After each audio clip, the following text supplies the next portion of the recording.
Assalamualaikum warahmatullahi wabarakatuh. Waalaikumsalam warahmatullahi wabarakatuh. Waalaikumsalam warahmatullahi wabarakatuh. Waalaikumsalam warahmatullahi wabarakatuh. Baiklah, kesempatan kali ini saya berikan sebagai moderator untuk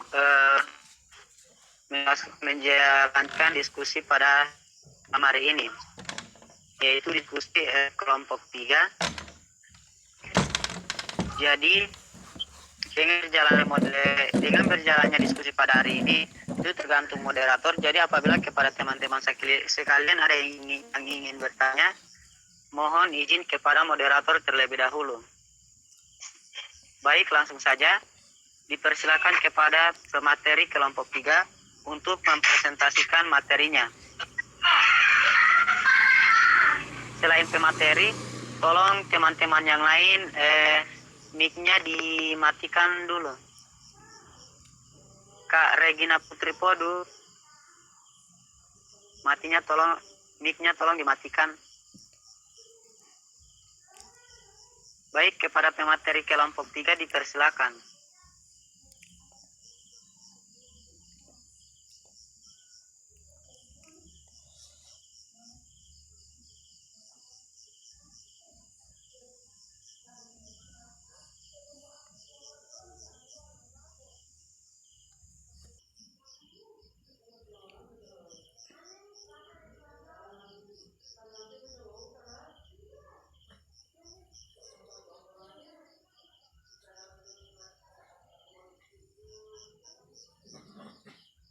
Untuk kelompok 3 dimulai saja.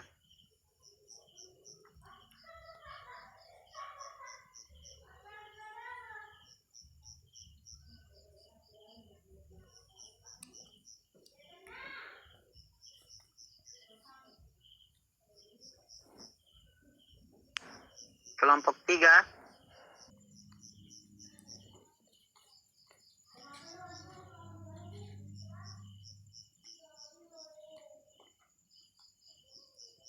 Makan. Baik, assalamualaikum warahmatullahi wabarakatuh.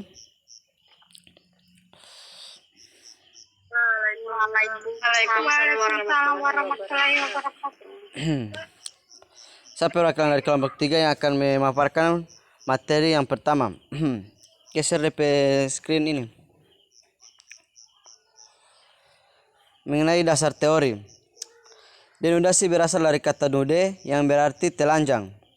Sehingga denudasi dapat diartikan sebagai proses penelanjangan permukaan bumi atau proses pengikisan permukaan bumi. Untuk pengertian selengkapnya, proses denudasional adalah semua proses yang mengakibatkan terjadinya pengikisan permukaan bumi sehingga menjadi bentukan yang lebih rendah, dan proses tersebut akan terhenti apabila permukaan bumi telah mencapai level dasar yang sama dengan permukaan di sekitarnya. Proses denusial, tunggu dulu, jangan dulu ini. Proses denusial sangat terkait oleh ketiga proses, yaitu pelapukan, erosi, dan gerak massa batuan. Geser. Yang pertama, proses pelapukan. Proses pelapukan terbagi atas 3. Yang pertama, pelapukan biologi. Merupakan pelapukan yang disebabkan oleh makhluk hidup. Contohnya tumbuhan lumut. Kedua, pelapukan fisika. Merupakan pelapukan yang disebabkan oleh perubahan suhu atau iklim. Contohnya perubahan cuaca.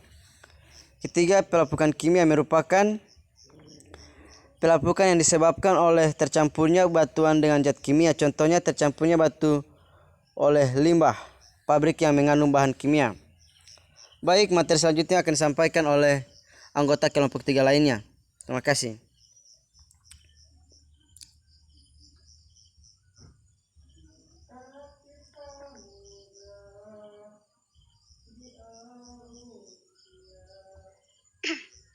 Baik, selanjutnya yaitu proses erosi. Proses erosi terbagi menjadi 3, yaitu splash erosion, sheet erosion, dan rill erosion. Splash erosion adalah erosi oleh butiran air hujan yang jatuh ke tanah karena benturan butiran air hujan. Partikel-partikel tanah yang halus terlepas dan terlempar ke udara. Yang kedua, sheet erosion adalah erosi oleh air yang jatuh mengalir ke permukaan tanah secara merata sehingga tanah yang hilang merata di permukaan tanah. Permukaan tanah menjadi lebih rendah secara merata. Erosi ini terjadi bila permukaan tanah memiliki ketahanan terhadap erosi yang relatif seragam. Yang ketiga, rill erosion. Erosi oleh air yang mengalir di permukaan tanah dengan membentuk alur kecil dengan kedalaman beberapa sentimeter. Erosi ini terjadi pada permukaan tanah yang landai dan memiliki daya tahan yang seragam terhadap erosi. Gerak massa batuan, yaitu pertama ada tip creep atau tipe creep atau rayapan. Rayapan merupakan gerak massa batuan yang sangat lambat sehingga proses rayapannya hampir tak dapat diamati. Yang kedua, tipe luncuran atau slide. Biasa dikenal dengan bencana tanah longsor. Secara umum, luncuran batuan dapat diartikan sebagai perpindahan material permukaan bumi menuruni lereng dengan cepat. Yang ketiga, tipe aliran. Tipe aliran. Gerak batuan ini dicirikan dengan adanya bidang geser atau surplant. Tipe ini dibedakan dengan rayapan dari batas yang tegar dan material yang terpindahkan. Menurut Fames 1978, aliran massa batuan dapat dibedakan menjadi aliran kering, sublimation, aliran tanah, aliran debris, dan debris avalanche. Dari semua tipe itu yang paling lambat adalah gerakan massa batuannya tipe sublimation. Selanjutnya, tipe HIV. Gerak massa batuan bertipe HIV ini terjadi karena adanya proses kembang kerut tanah ketika tanah yang banyak mengandung lempeng smectita. Biasa mengalami kembang kerut ketika tanah ini mengembang, maka volume akan bertambah ke arah tegak lurus bidang lereng. Oleh itu akan terjadi desakan ke arah lereng bawah. Selanjutnya, tipe jatuhan. Gerak massa batuan bertipe jatuhan ini dicirikan oleh pergerakan melalui udara. Pada umumnya, fragmen batuanlah yang seolah terbang. Di dalam kenyataannya, sangat sulit menemui tipe pergerakan massa batuan seperti ini. Suatu pengecualian pada tebing sungai yang runtuh dan sering diistilahkan dengan Bangkalvin. Yang terakhir, tipe runtuhan atau subsidence. Satu ciri utama pergerakan massa batuan ini adalah tak kuatnya lagi penopang batuan yang ada. Selanjutnya akan dipaparkan oleh anggota kelompok 3 yang lain. Oke, baiklah, saya akan melanjutkannya. Lahan asal dedu nasional antara lain sebagai berikut. Yang pertama, pegunungan dedu nasional. Yang kedua, perbukitan dedu nasional. Yang ketiga, perbukitan terisolasi. Keempat, peneplain. Yang kelima, lereng kaki rombakan lereng. Keenam, dinding terjal. Ketujuh, kipas koluvial. Kedelapan, perucut koluvial. Dan kesembilan, lahan rusak atau bedland. Ciri-ciri lahan yang terjadi secara dedu nasional. Yang pertama, relief sangat jelas, lembah, lereng, pola aliran sungai. Yang kedua, tidak ada gejala struktural, batuan masif, depth, atau striker tertutup. Ketiga, dapat dibedakan dengan jelas terhadap bentuk lain. Keempat, relief lokal, pola aliran, dan kerapatan aliran menjadi dasar utama. Baiklah, akan dilanjutkan oleh pemateri kelompok 3 lainnya.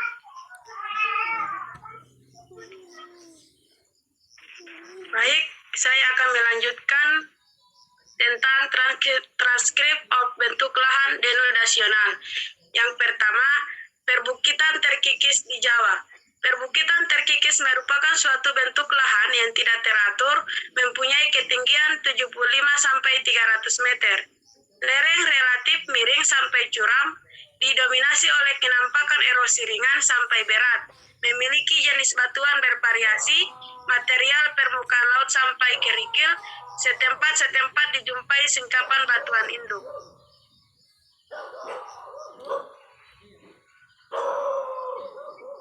Selanjutnya, Bukit Sisa di daerah Israel.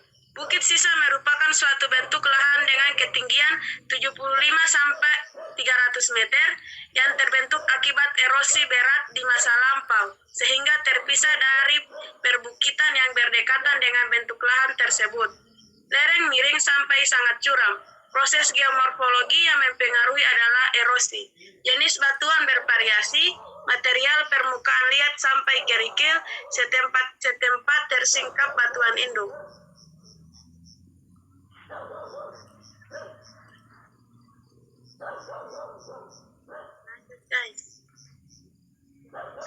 Selanjutnya, rombokan lereng. Kipas mempunyai rombokan lereng, topografi berbentuk kerucut atau kipas dengan lereng curam berukuran 350. Secara individu, fragmen batuan bervariasi dari ukuran pasir hingga blok, tergantung pada besarnya klip dan batuan yang hancur. Fragmen berukuran kecil terendapkan pada bagian atas kerucut atau apex, sedangkan fragmen yang kasar meluncur ke bawah dan terendapkan di bagian bawah kerucut talus.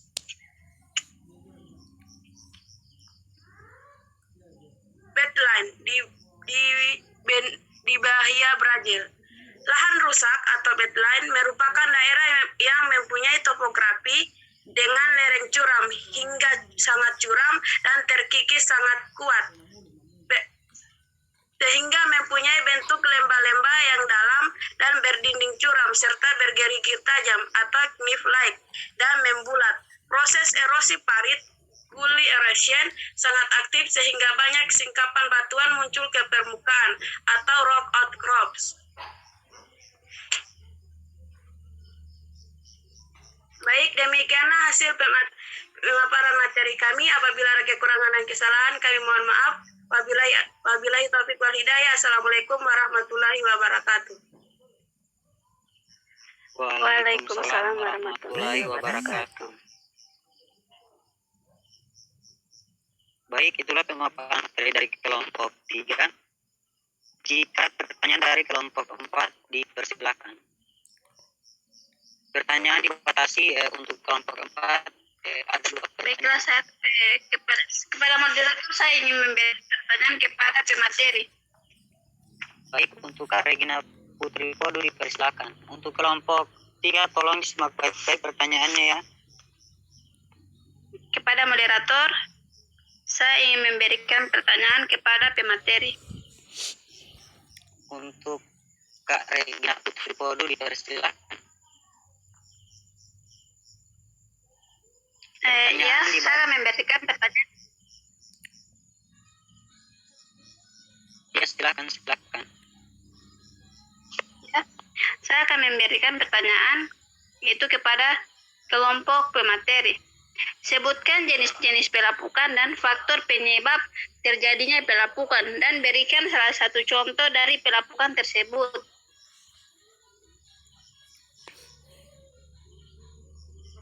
Baik, itulah pertanyaan dari. Baiklah, saya kembalikan kepada moderator. Baik, terima kasih untuk pertanyaannya. Untuk kelompok 3, apakah sudah menerima pertanyaan dari Kak Regina Putri Podo? Ya, terima. Baik. Moderator izin bertanya. Untuk Kak Istia, kepada Kak Istian Haluti dipersilakan. Assalamualaikum warahmatullahi wabarakatuh. Waalaikumsalam warahmatullahi wabarakatuh. Saya Istian Haluti ingin memberikan pertanyaan kepada kelompok 3.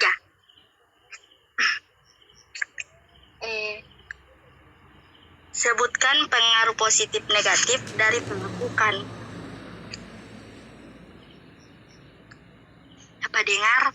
Iya. Iya, kedengaran Kak. Untuk kelompok 3, apakah bisa menerima pertanyaan dari Kak Istian Haluti? Diulangi Kak, moderator, soalnya tidak dapat dengar jelas suaranya. Jadi pertanyaannya itu, sebutkan pengaruh positif negatif dari pelapukan. Oh ya, siap. Apakah bisa diterima? Dari kelompok 3 lain bisa diterima? Bisa. Oh ya, bisa Kak, bisa. Pada instruksi tak kepada moderator berapa pertanyaan yang dibatasi untuk bertanya?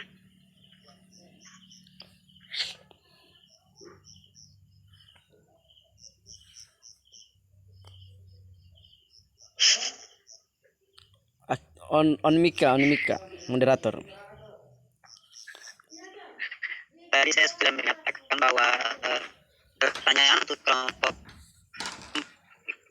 dari kelompok 4 kepada kelompok 3 itu dibatasi hanya 2 pertanyaan saja. Jadi pertanyaannya sudah pas. Oh ya Kak, terima kasih. Sama-sama Kak. Baik, untuk kelompok 3 apakah sudah akan menjawab pertanyaan dari kelompok 4? Untuk mencari jawaban. Ini kelompok 3 masih mau mencari jawaban, jadi DP lanjut para materi saja moderator. Nanti kita jawab di sesi terakhir itu soal tanya jawab. Baik Kak, baik. Jadi diberikan kesempatan untuk kelompok 3 untuk mencari jawaban. Maka dengan itu akan dilanjutkan dengan presentasi untuk kelompok 4.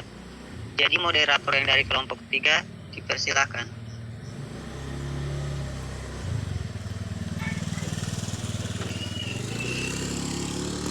Oke, Moderator dari kelompok 3. mau saya kalau jadi moderator ini? Terserah. Kelompok 3 ada yang mau jadi moderator? Kalau ada silakan. Kalau boleh Kak Ewin saja. Kak Ewin Alius saja. Oke. Terima kasih atas waktu yang telah diberikan kepada saya yang menjadi moderator. Langsung saja untuk kelompok 4 ya, membagikan screen materinya dan langsung memaparkan saja. Iya, langsung.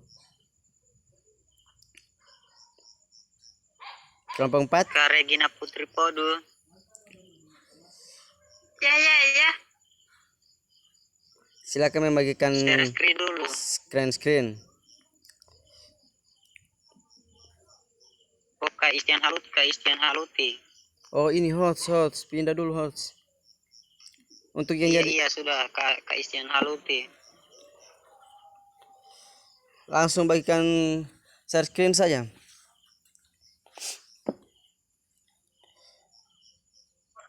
Ini Kak Regina Putri Podo yang jadi host. Berarti Regina saja membagikan ini share screen.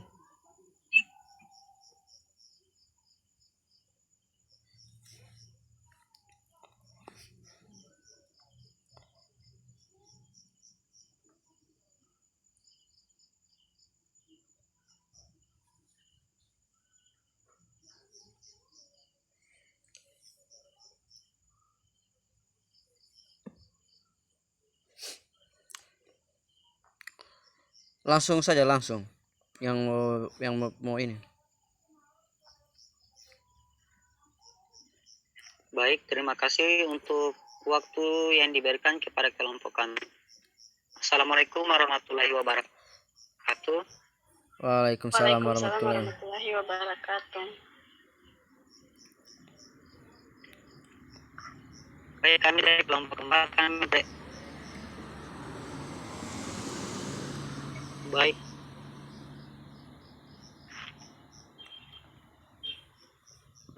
Kelompok 4 akan mempresentasikan materi kami, yaitu tentang bentuk lahan asal marin.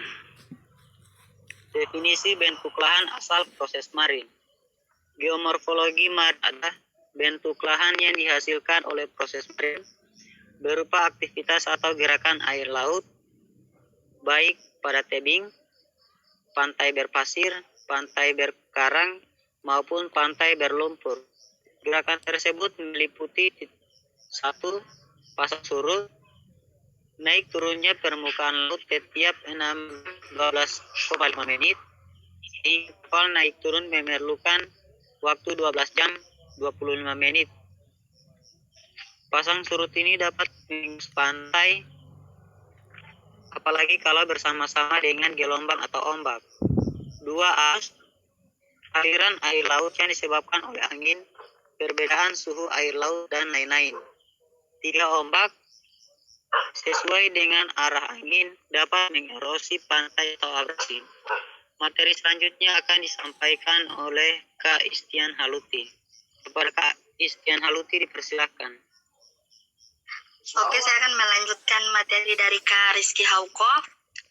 Itu selain dipengaruhi oleh kedalaman laut, perkembangan bentang lahan daerah pantai juga dipengaruhi oleh yang pertama, struktur, tekstur, dan komposisi batuan. Yang kedua, keadaan bentang alam atau relief dari daerah pantai atau daerah di daerah sekitar pantai tersebut.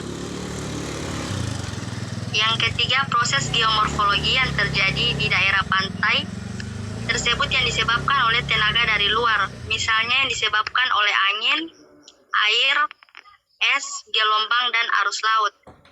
Keempat, proses geologi yang berasal dari dalam bumi yang memengaruhi keadaan bentang alam di permukaan bumi.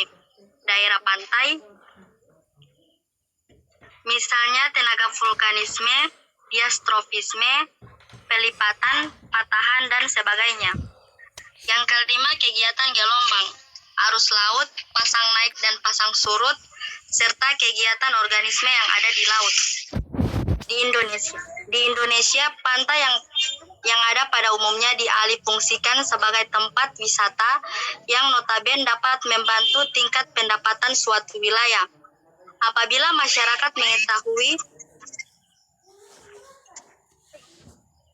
bahwa garis pantai bisa mengalami perubahan, maka akan muncul pemikiran-pemikiran agar pantai tersebut tetap bisa dinikmati keindahannya meskipun sudah mengalami perubahan. Materi selanjutnya akan dilanjutkan oleh Kak Rumiati. Untuk Kak Rumiati dipersilakan. Baiklah, saya akan melanjutkan materinya, yaitu mengenai perkembangan daerah pantai dan pesisir. Pengaruh proses marin berlangsung intensif pada daerah pantai pesisir, khususnya pada garis pantai di wilayah pesisir tersebut. Bahkan ada di antaranya yang sampai puluhan kilometer masuk ke pedalaman. Selain itu, berbagai proses lain seperti proses tektonik pada masa lalu, erupsi gunung api, perubahan muka air laut, dan lain-lain sangat besar pengaruhnya terhadap kondisi medan pantai dan pesisir beserta karakteristik lainnya. Ada kalanya proses marin di kawasan ini berkombinasi dengan proses angin atau aeolin. Baiklah, selanjutnya akan dibacakan oleh Kak Rahmawati Moha. Terima kasih. Baiklah, saya akan membacakan materinya. Dalam proses sedimentasi di pantai harus dibedakan menjadi dua, yaitu SS ada suara? Iya, ada. Medan yang terbentuk dari kombinasi dus proses ini bersifat spesifik. Daerah pantai merupakan daerah yang masih terkena pengaruh dari aktivitas marin. Menurut Tisnasomantri 1988-19, ada beberapa faktor yang mempengaruhi proses pembentukan dan pengembangan pantai, yaitu arus, pasang surut, sifat bagian daratan yang mendapat pengaruh proses marin, perubahan relatif. Bagaimana dampak positif dan negatif yang disebabkan oleh bentuk lahan marin? Terima kasih. Baik, untuk kelompok 4 paham, sudah jelas pertanyaannya dari Laras Masyangga?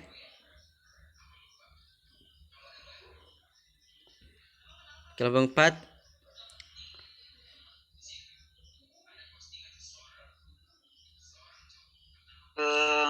Mohon izin moderator. Ya. Kalau boleh untuk pertanyaannya itu diulangi. Soalnya kurang jelas. Laras, ulang lebih pertanyaan Laras. Baik, pertanyaannya, mengapa dalam kehidupan sehari-hari bentuk lahan marin dibutuhkan? Dan dampak apa dan dampak positif dan negatif apa yang disebabkan dari bentuk lahan marin tersebut? Sudah jelas dari untuk kelompok 4?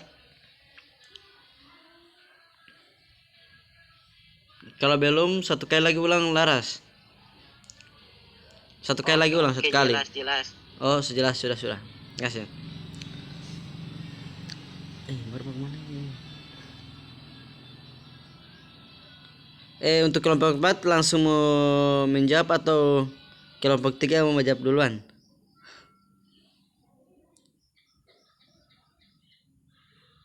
Kalau boleh untuk kelompok 3 saja dulu. Kelompok 3 sudah ada jawaban untuk pertanyaan kelompok 4 tadi? Sudah Kak, sudah. Sudah itu ya. Silakan. Sudah, ada. Oke, silakan. Mohon Baca. izin moderator ingin menjawab pertanyaan dari Kak Regina Putri Podu. Oh ya, silakan. Baik, bismillahirrahmanirrahim. Assalamualaikum warahmatullahi wabarakatuh. Perkenalkan, nama Sunur Sulistiawati Bohang. Saya akan menjawab pertanyaan dari Kak Regina Putri Podu. Yakni pertanyaannya, sebutkan jenis-jenis pelapukan dan berikan salah satu contohnya. Seperti yang kita paparkan tadi, jenis-jenis pelapukan itu ada 3. Instruksi Kak. Ya, Gina. Sampai pertanyaan tadi itu begini, sebutkan jenis-jenis pelapukan dan faktor penyebab terjadinya pelapukan dan berikan salah satu contoh dari pelapukan tersebut. Baiklah, terima kasih. Ulang, Kak, ulang. Sebutkan jenis-jenis pelapukan dan ya. Ini saya bacakan. Sabar, Ya. satu-satu. Regina dulu, Silakan Regina. Ya. Sebutkan jenis-jenis pelapukan dan faktor penyebab terjadinya pelapukan dan berikan salah satu contoh dari pelapukan tersebut. Untuk Nur. Oke. Paham untuk pertanyaannya? Paham, siap. Langsung mau menjawab atau Langsung. Oh ya, silakan. Seperti di materi tadi, jenis-jenis pelapukan itu ada 3. Pelapukan biologi, pelapukan fisika, dan pelapukan kimia. Pelapukan biologi itu prosesnya itu disebabkan oleh makhluk hidup. Contohnya tumbuhan lumut. Pelapukan fisika itu prosesnya itu disebabkan oleh perubahan suhu atau iklim. Contohnya perubahan cuaca. Pelapukan kimia, prosesnya itu tercampurnya batuan dengan zat-zat kimia. Contohnya tercampurnya batu oleh limbah pabrik yang mengandung bahan kimia. Terima kasih. Saya kembalikan kepada moderator. Masih kurang. Untuk Kak, boleh diulangi jawabannya Kak? Untuk ini ulang pertanyaannya. Jawabannya untuk kelompok 3. Pas putus. Satu kali lagi ulang untuk kelompok 3 pertanyaan dari ini. Jawaban dari pertanyaan dari Kak Regina. Oke. Bismillahirrahmanirrahim.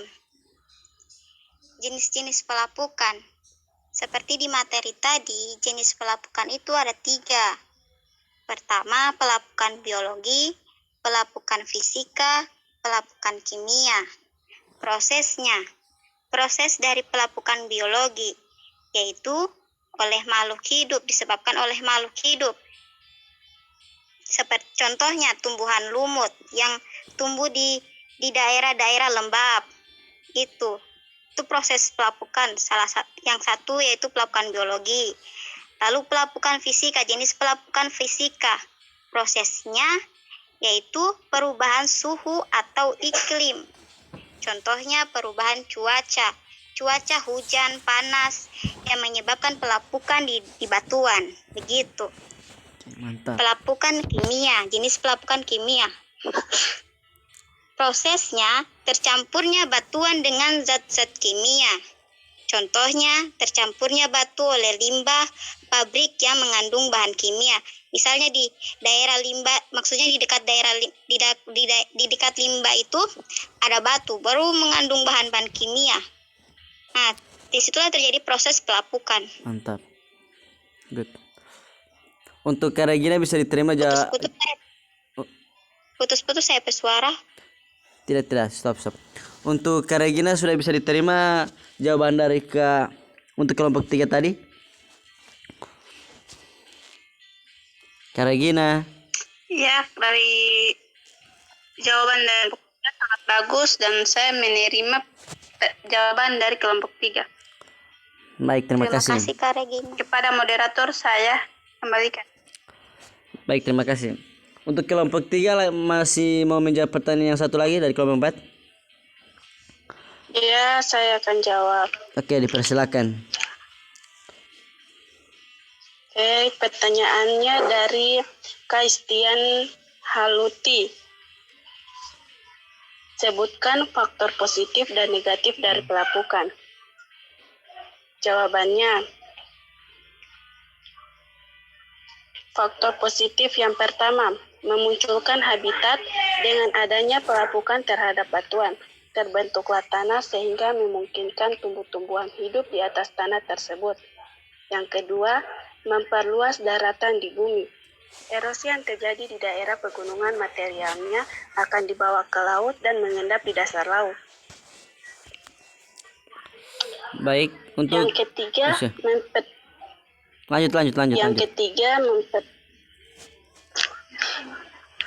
Yang ketiga, memperdekat barang-barang tambang ke permukaan bumi dengan adanya erosi dalam waktu yang sangat lambat.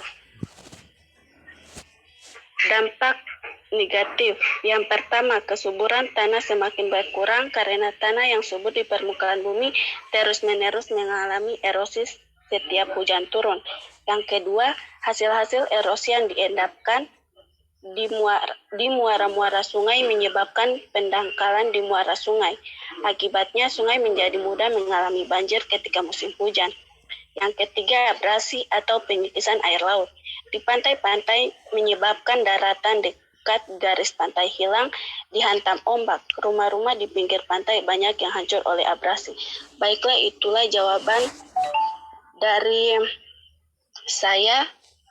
Sekian dan terima kasih. Baik, terima kasih untuk Wirdawati Nusi. Untuk kelompok 4 Saya kembalikan kepada moderator. Untuk kelompok 4 bisa diterima jawaban dari Kak Wirdawati Nusi.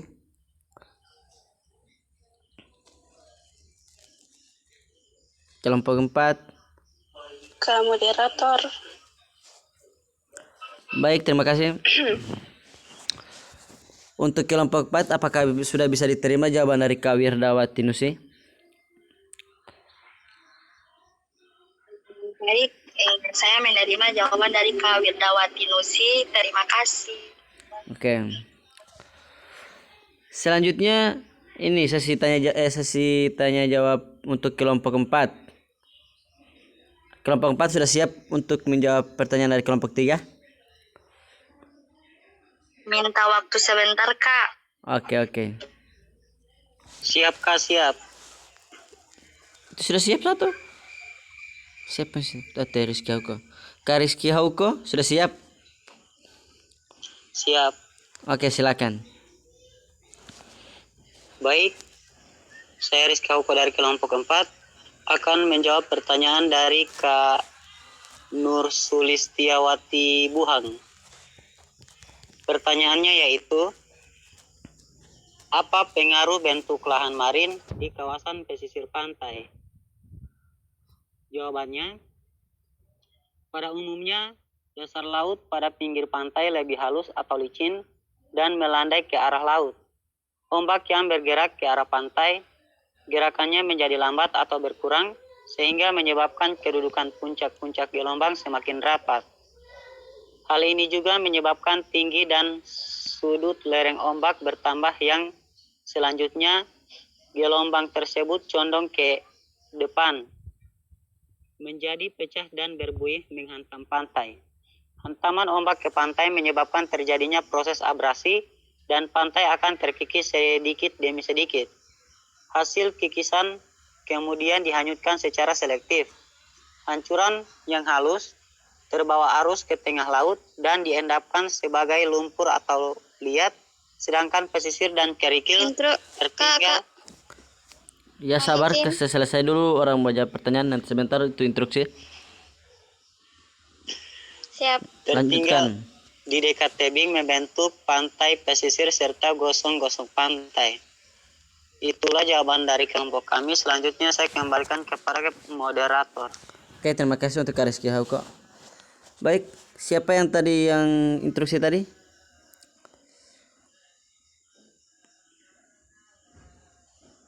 Baik, terima kasih untuk Kak Rizky Hauko. Yang kelompok 3 tadi yang instruksi siapa? Saya, Kak. Siapa ini? Oke, Kak Nur Sulistiawati Buang, silakan. Untuk jawaban dari Kak Rizky itu prosesnya. Terus? Yang saya tanya apa pengaruh dari pesisir pantai? Oh, siap. Mohon izin Bentuk moderator. Ya, Kak Rizky Hauko, silakan. Tadi kan saya sudah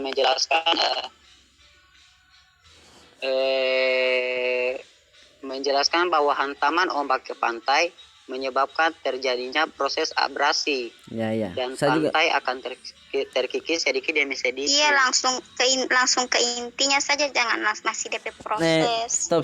Begini. Menurut saya sendiri jawaban dari Kak Rizky Hauko itu sudah tepat, tapi dia memiliki jalan lain untuk kesana. Tapi untuk penanya dia maunya yang ini, yang simpel. Tapi langsung DP inti. Tapi Kak Rizky Hauko sudah menjawab yang tepat. Baik. Untuk kelompok sudah kelar. Untuk kelompok 4, saya siap yang menjawab pertanyaan selanjutnya.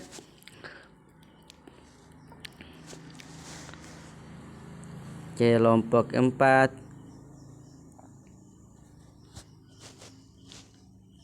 Lagi satu pertanyaan. Kelompok tadi mulai berdiskusi? Oh, sudah, kelar. Ini kelompok apa? Maksudnya lagi satu pertanyaan lagi untuk kelompok 4. Pertanyaan dari saya, Kak. Pertanyaan dari Kak Wirdawarti Nusi. Laras. Kalau boleh kasih waktu biar beberapa menit. Oke. Kelompok 3 memberikan waktu berapa menit? 2 menit saja. Oke, diberikan waktu 2 menit.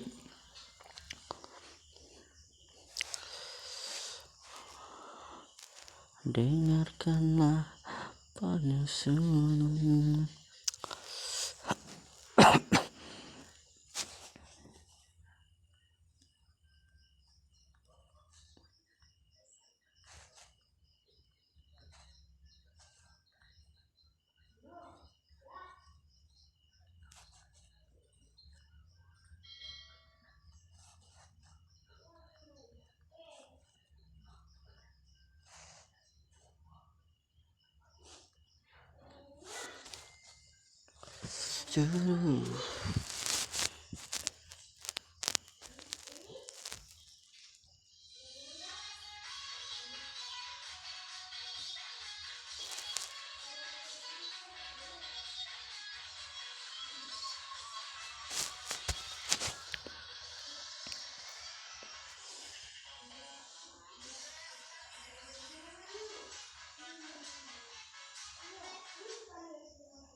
Satu menit lagi untuk kelompok 4.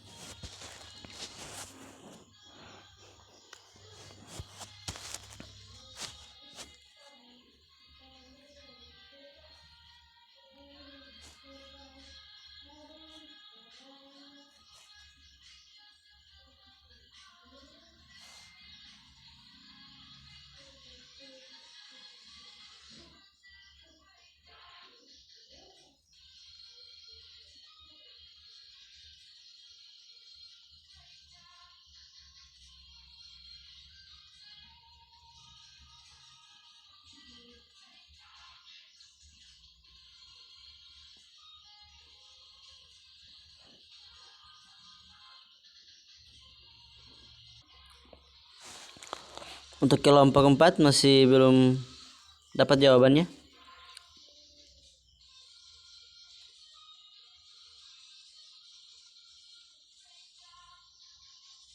Kelompok 4. Ada orang.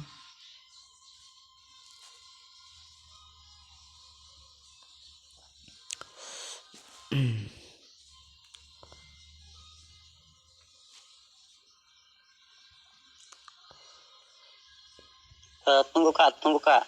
Iya, iya, ya.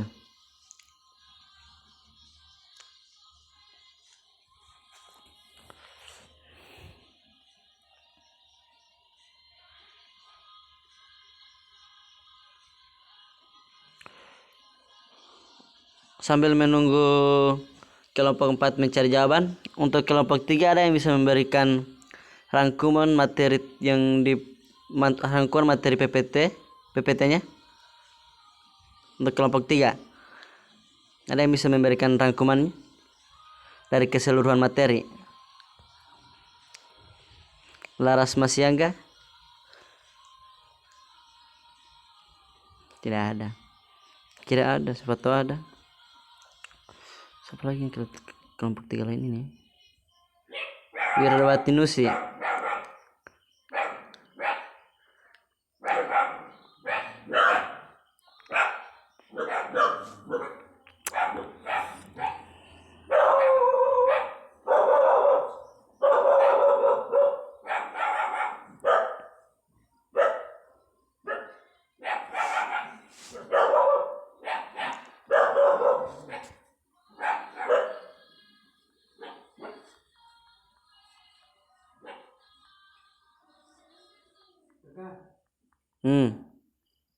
Kenapa? Sudah.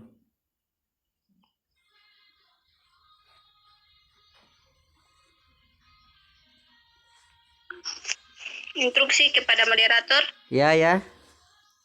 Ya, Kak Regina.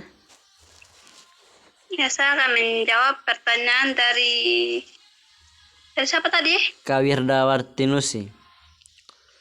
Ya, kepada dari Matinusi itu pertanyaannya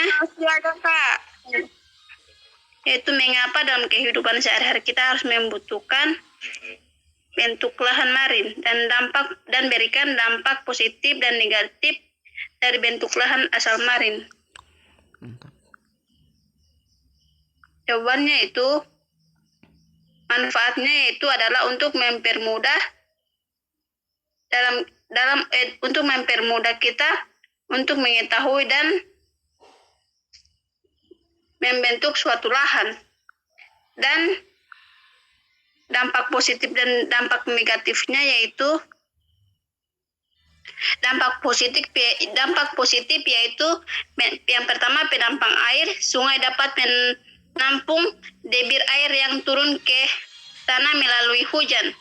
Yang kedua, mengalirkan air ke hilir. Air memiliki sifat yang bergerak dari tempat tinggi menuju tempat yang rendah. Hal ini dapat mencegah terjadinya penumpukan air pada hulu. Yang keempat, pembangkitan listrik berdasarkan aliran sungai yang dimanfaatkan untuk memutar kincir air, sehingga kincir air akan menyebabkan aktifkannya generator pembangkit listrik. Yang keempat, irigasi sungai yang dimanfaatkan sebagai pengairan lahan persawahan. Dampak negatifnya yaitu media pencemaran air. Yang kedua, tempat berkembangnya penyakit dan kuman-kuman berbahaya. Mantap. Itulah jawaban dari kami kelompok 4. Kepada moderator dipersilakan. Baik, terima kasih untuk Kak Regina. Bagaimana untuk kelompok 3, khususnya Kak Laras Masiaga? Apakah sudah bisa diterima? Sudah bisa diterima. Terima kasih. Baik, dipersilakan untuk Kak Rizky Hauko untuk memberikan kesimpulan dari materi presentasi kita hari ini. Untuk Kak Rizky Hauko dipersilakan. Baik, terima kasih untuk kesempatan yang diberikan kepada saya. Saya akan menyimpulkan materi dari kelompok 3 sampai kelompok 4. Adanya proses denudasional menghasilkan bentuk lahan asal denudasional antara lain sebagai berikut. 1. Pegunungan denudasional. 2. Perbukitan denudasional. 3. Perbukitan terisolasi. 4. Peneplain. 5. Lereng kaki rombakan lereng. 6. Dinding terjal. 7. Kipas koluvial. 8. Kerucut koluvial. 9. Lahan rusak. Ciri-ciri lahan yang terjadi secara denudasional. 1. Relief sangat jelas. Lembah lereng pola aliran sungai. 2. Tidak ada jelas struktural batuan masif dep atau strike tertutup. 3. Dapat dibedakan dengan jelas terhadap bentuk lain. 4. Relief lokal, pola aliran dan kerapatan aliran menjadi dasar utama. Selanjutnya kesimpulan materi dari kelompok 4 yaitu dampak positif dan negatif dari bentuk lahan asal marin. Dampak positif 1. Penampungan air. 2. Mengalirkan air ke hilir. 3. Pembangkit tenaga listrik. 4. Irigasi lahan. Dampak negatifnya yaitu media pencemaran air. 2. Tempat berkembangnya penyakit dan kuman berbahaya. 3. Bila aliran sungai terhambat dapat meluap dan menyebabkan banjir yang merugikan. Itulah kesimpulan dari materi kelompok 3 dan 4. Selanjutnya saya kembalikan kepada moderator kedua. Baik, terima kasih untuk Kak Rizky Hauko yang telah memberikan kesimpulannya. Kesimpulannya sangat baik dan sangat memuaskan. Baik, presentasi malam ini saya akan tutup dengan mengucapkan alhamdulillah. Wassalamualaikum warahmatullahi wabarakatuh. Waalaikumsalam warahmatullahi wabarakatuh. Waalaikumsalam warahmatullahi wabarakatuh.